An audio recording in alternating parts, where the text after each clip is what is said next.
Let me ask you something. What did you eat today? Think about breakfast, lunch, or whatever snack you grabbed quickly because you were in a rush, or tired, or because it was just there. Researchers have spent the last decade trying to tell the world about a specific category of food. It is now linked to 32 different medical conditions, including heart disease, cancer, and dementia. This chart shows the average daily diet in modern nations. A person in the United Kingdom gets 57% of their daily calories from this single category. For an American child, it is 67%. For years, nutritionists told us to watch out for individual nutrients. Eat less fat, reduce your sugar, count your calories.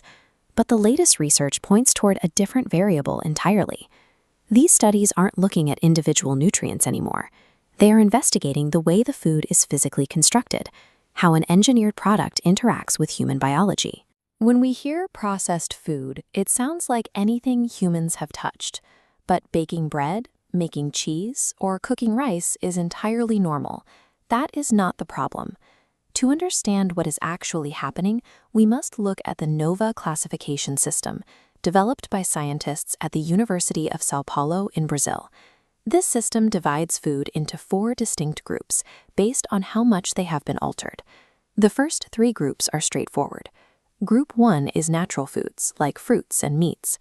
Group 2 covers processed ingredients, like salt or butter extracted from nature. Group 3 combines those two, real whole foods that have been traditionally cooked or preserved, like canned fish or cured meat.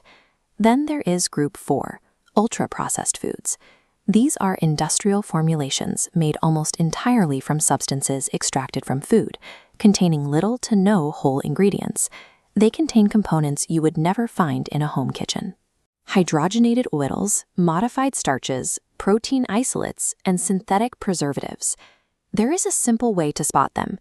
If the label has more than 5 ingredients, especially words you cannot pronounce, it is highly likely you are holding an ultra-processed food. These items have not been preserved or cooked in any traditional sense.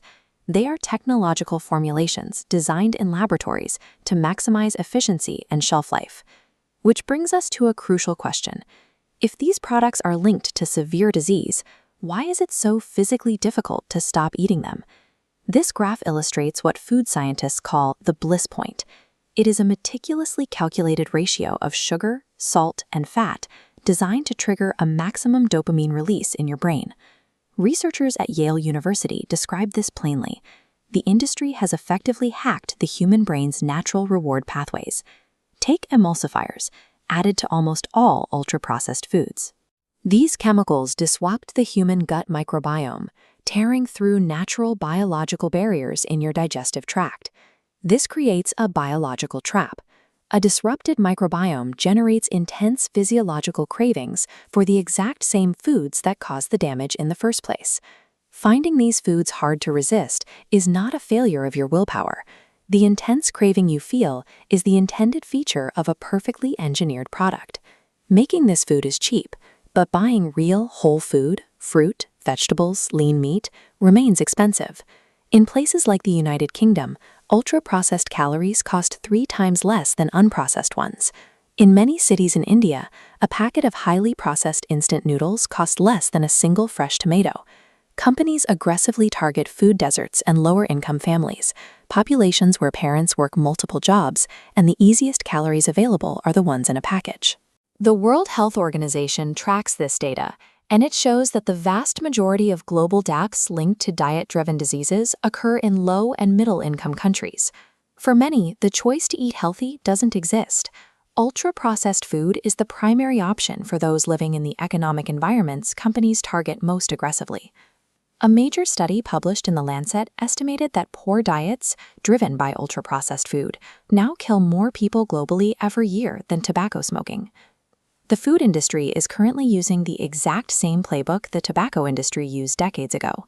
They fund counter-research, deploy lobby groups, and run massive campaigns designed to shift responsibility back to the individual's choice. But some governments are fighting back. Chile successfully reduced consumption by forcing companies to print bold, black warning labels directly on their packaging. While we wait for systemic change, you have an immediate defense against this engineering. Stop trusting the marketing on the front of the box and ignore the standard nutrition label. Instead, read the raw ingredient list. If you cannot pronounce the ingredients, putting the product right back on the shelf is your first act of defiance.